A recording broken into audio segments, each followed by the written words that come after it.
So what is the ribbon test or the trail test? What do we use it for?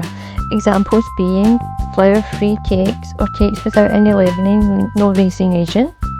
For this one, we've separated the eggs and we're whisking the egg whites till they get stiff peaks.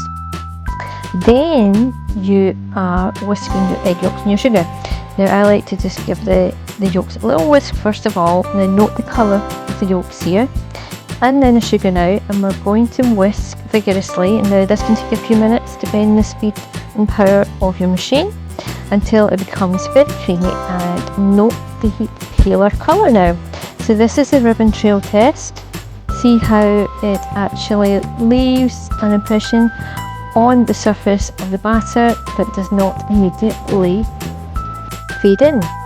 Here's some more pics of it. It's like a trail, or you can do a figure 8.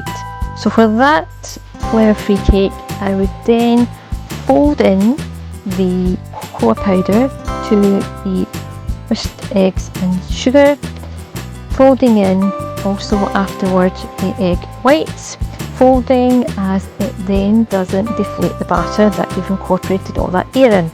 And that is the key there, is you're incorporating air into the batter. And it produces nice cakes like this. If you want to see that recipe, see how it's made, click on the link.